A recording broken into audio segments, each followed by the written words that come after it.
বাড়িতেই ফুচকা বানানোর জন্য প্রথমে এখানে ফুচকার আলুটাকে তৈরি করে নেব। তার জন্য এখানে নিয়ে নিয়েছি কিছুটা সেদ্ধ করা আলু। দিয়ে দিয়েছি তাতে পরিমাণ মতো ভাজা মসলা, পেঁয়াজ কুচি আর ভেজানো কাঁচা ছোলা। ছোলাটাকে আমি এখানে ৩-৪ ঘন্টা আগে থেকেই ভিজিয়ে রেখেছিলাম। এর মধ্যে দিয়ে দেবো কিছুটা কাঁচা লঙ্কা কুচি। আপনারা এখানে যতটা ঝাল খেতে পছন্দ করবেন ততটাই লঙ্কা দেবেন। এরপর দিয়ে দেবো স্বাদ অনুযায়ী সাদা নুন, বিট নুন, জলজিরা, চাট মসলা আর অল্প একটু তেঁতুল গোলা জল। সঙ্গে কিছুটা গন্ধরাজ লেবুর রসও দিয়ে দেব। ফুচকার আলুটাকে আরো টেস্টি করার জন্য এখানে দিয়ে দেব ধনেপাতা, পুদিনা পাতার কাঁচা লঙ্কার একটা পেস্ট। এরপর ফুচকার জলটা রেডি করে নেব।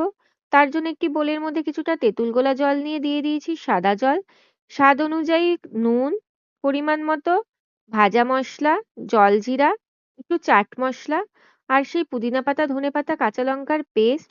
এরপরে একটু জলটা ভালো করে গুলিয়ে নেব। তার মধ্যে দিয়ে দেব কিছুটা গন্ধরাজ লেবু। লেবুগুলো ভালো করে জলের মধ্যে মিশিয়ে নেব। ওপর দিয়ে কিছুটা ধনেপাতা কুচি ছড়িয়ে দিলে আমাদের ফুচকার জলও তৈরি হয়ে গেল। এরপর একটা একটা ফুচকা নিয়ে তার মধ্যে আলু ভরে জলের মধ্যে চুবিয়েই পরিবেশন করুন একেবারে দোকানের মতন ফুচকা। ভিডিওটি ভালো লাগলে একটা লাইক কমেন্ট করে দেবেন।